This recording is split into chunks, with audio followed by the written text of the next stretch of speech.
Hey everyone, ever get the urge to just ditch it all and vanish into the desert? Mm-hmm. Well, get ready to meet the folks who did just that back in 4th century Egypt, early Christian monks. Fascinating. And trust me, their stories are anything but your typical history lesson. Right. We're talking miracles, extreme lifestyles, and even some pretty heated debates about, of all things, the right way to pray. It's amazing, though, isn't it, how these ancient practices still kind of resonate with people even now? Totally. So this time around, our sources are Histories of the Monks of Upper Egypt Okay. and the Life of Onnophrius, a real mix of firsthand accounts and, those stories passed down through generations of monks. I see. And we're kickstarting our journey on the island of Philae, right smack in the middle of the Nile. Ah, Philae. Yeah. Now, Philae, in the 4th century, it was this real cultural crossroads. Oh, You have okay. to picture this. Pagan temples literally existing side by side with these newly built Christian churches. Wow, talk about a culture clash. What was daily life even like back then? Well, let's just say it wasn't always peaceful.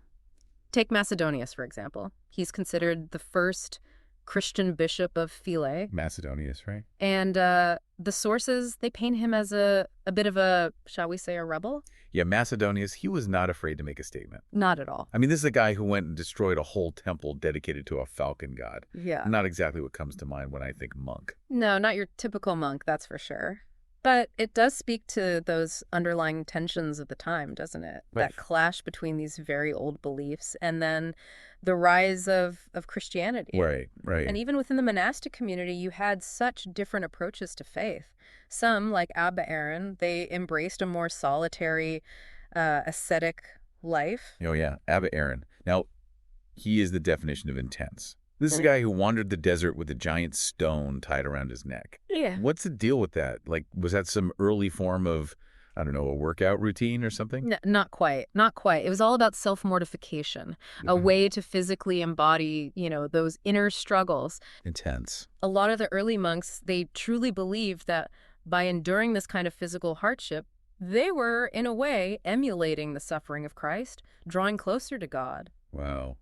It's a pretty intense way to show your devotion, I'd say. And then there are those stories, those incredible stories about Abba Aaron's miracles. Oh, yes. I mean, a crocodile snatches a boy right out of the river, a vineyard worker falls to his death, It's incredible. and boom, thanks to Abba Aaron's prayers, they're miraculously, brought back. It's powerful imagery, isn't it? It is. And these stories, they were so vital in shaping those early days of monasticism. It wasn't just, entertainment. These were seen as illustrations of the power of faith, the real tangible presence of God in their lives. Right. It wasn't enough for Abba Aaron to just be holy. People had to fully believe in that connection to God for the miracles to actually work. Well, that makes sense. So, the power of belief was just as important as the actual event. Precisely.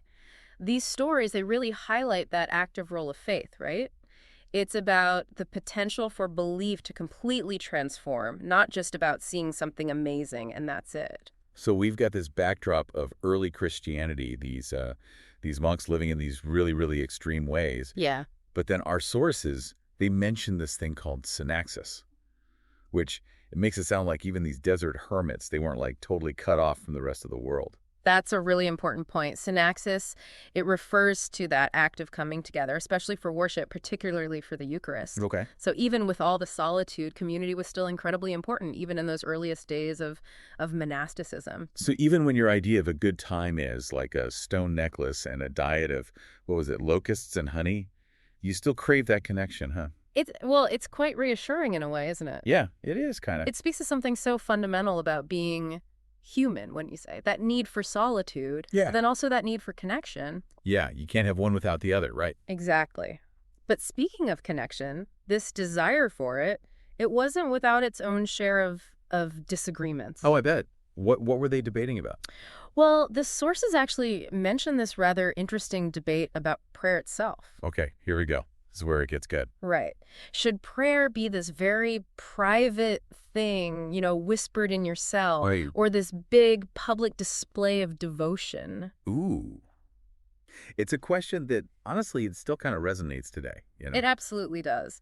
Some monks, they argued fiercely for the intimacy of private prayer. Yeah, They'd point to scripture that emphasized, seeking solitude, being alone with God. Right. Very much a What would you call it? Keep it to yourself kind of approach to faith. Exactly. Well, While others, they argued just as passionately for the opposite, for public prayer. They'd interesting. bring up figures like, King David, who prayed openly in the Bible, Yeah. highlighting that constant dialogue with God no matter who's listening.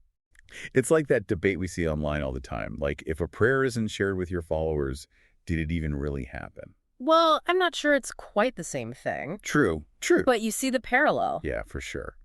Okay, so how did they ever resolve this prayer dilemma? It sounds like they were both pretty set in their ways. It does, doesn't it? Well, they turned to, of all people, a wise old monk who went by the nickname Fupkot. Foucault, what kind of name is that?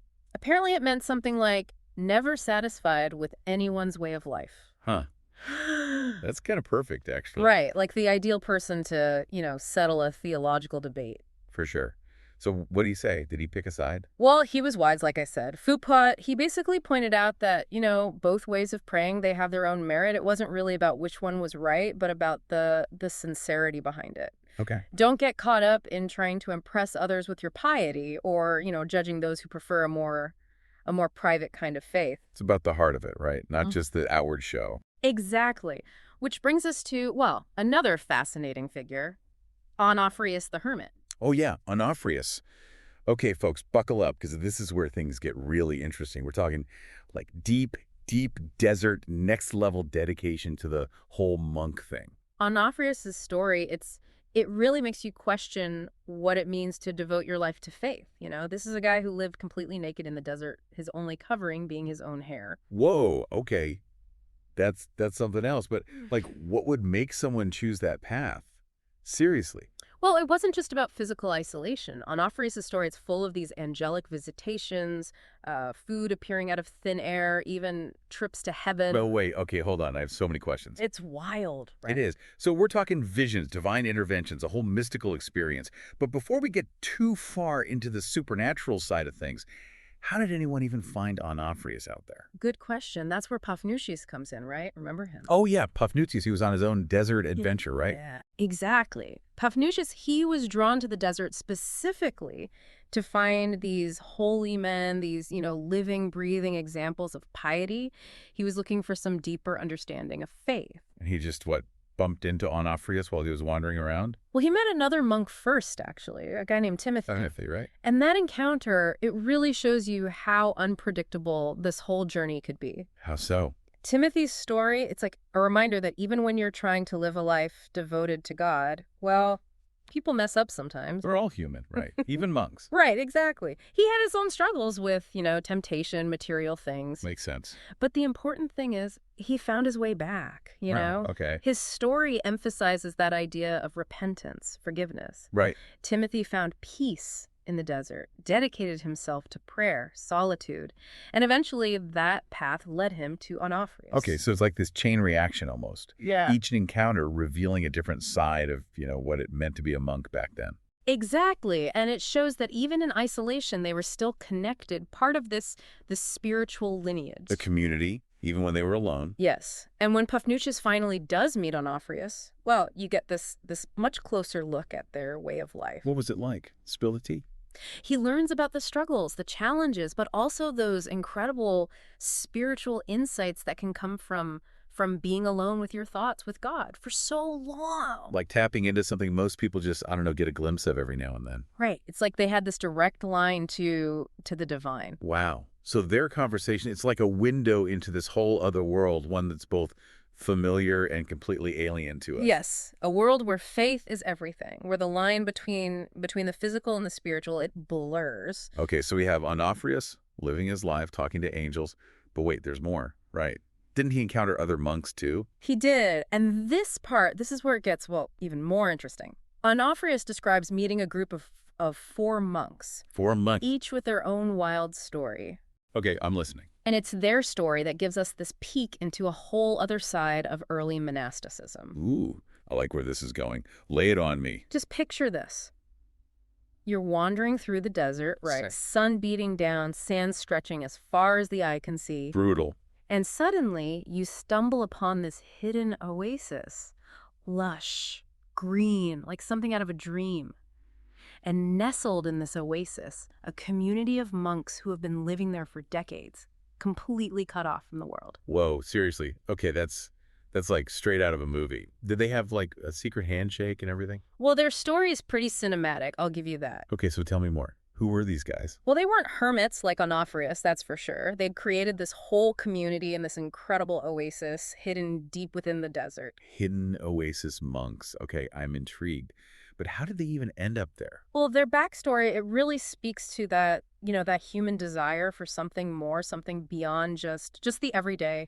I feel These were well-educated guys from wealthy families who chose to leave all that behind, all the comfort, the status. really. Yeah, to dedicate themselves to something bigger. Wow, that's quite a statement. It makes you wonder if, in our pursuit of comfort, we've kind of, I don't know, lost sight of that longing for something deeper. It's an interesting thought, isn't it?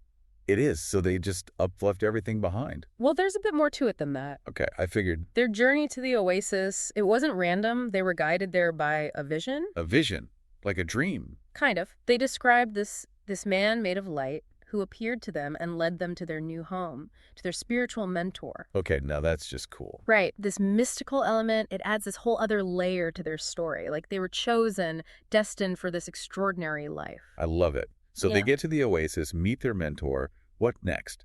Desert Monk 101. Basically, he showed them the ropes, taught them how to survive, how to live in harmony with, the desert, with God. A crash course in desert spirituality. But did they at least get like a welcome basket or something? Well, they got something even better. A miraculous food source. Come on, really? For real.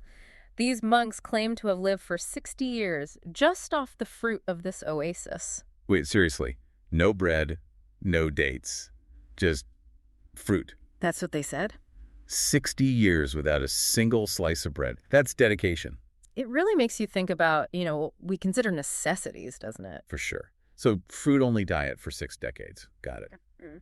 But they weren't totally cut off from the outside world, right? Yeah. They still had communion. You're right. They said that every Saturday and Sunday, an angel would bring them the Eucharist. Wow. An angel Uber Eats. Basically. But it shows you how important that ritual was, even for these monks who were living in complete isolation. They were still connected to something bigger than themselves. That's beautiful, actually. Even in the middle of nowhere, they were part of this larger community. Exactly. And it's a good reminder for us too, Even when we feel alone, we're not really alone in this search for meaning, for connection. So I've got these 4 monks living it up in their secret desert oasis, surviving on food and, angel-delivered communion. But Paphnutius' journey, it doesn't end there, does it? Something tells me things are about to get even weirder. You'd be right about that. Before sending Paphnutius on his way, the angel gives him a direct command. Go back to Egypt and tell everyone what you've seen. Whoa, no pressure. But instead of heading straight back, Paphnutius, he stumbles upon another hidden valley. He does. And this one, it's got even more monks. Seriously, you can't make this stuff up. It's pretty incredible, right? It's wild. So what's the deal with this valley? What kind of monks are we talking about now? This encounter, it really pushes the limits of, what we might think is even possible. Okay, now I'm really curious. Give me the details. He finds this community of 5 monks. They've been living in isolation for decades, too. But unlike those 4 monks in the oasis, these 5, they're different. They're described as like radiating light, almost otherworldly. Whoa, that's next level. How does someone even end up like that? Was it something in the oasis water? I don't think so, but, according to their story, they were traveling together as young men, right? Okay. And suddenly this cloud, it just enveloped them, transported them to this valley. A cloud, like out of thin air. That's what they said. Okay, that's just cool. So mystery cloud drops them in this valley. Paint me a picture. What's it like? Imagine this. Lush vegetation, streams, tons of fruit, the whole 9 yards. It's described as a paradise, completely opposite of the harsh desert surrounding it. Like a Garden of Eden, just hidden away. Exactly. Untouched. Perfect. And all they had to do was get kidnapped by a cloud. Sign me up. But they weren't just like hanging out enjoying the scenery, were they? Definitely not. These 5 monks, they claim that for 60 years, get this, 60 years, they haven't eaten a single bite of food. Wait, what? 60 years? Come on, that's impossible. How can someone even do that? It's definitely a difficult concept to wrap your head around, especially today. But for these monks, it was about completely surrendering to the divine. They believed they were sustained by God's grace, spiritual nourishment instead of, actual food. So it's like they were transcending the need to even eat. That's intense. Right. It makes you think about, the lengths they were willing to go to for their faith. But Paphnutius, he didn't just take their word for it. Oh, there's more. He describes this incredible fragrance. He said it just filled the whole valley. What, like essential oils? A monk diffuser. Not quite. He said it was so powerful, it was like it transported him. It was like their holiness, their faith. You could actually smell it. Whoa. Sensory overload. Okay, so we got heavenly fragrance. What else? Well, just like with the four monks, an angel appears. Of course. What would a good monk story be without an angel cameo? Right. And the angel, it administers communion to Paphnutius and the five monks. Divine intervention. It's like a regular Tuesday for these guys.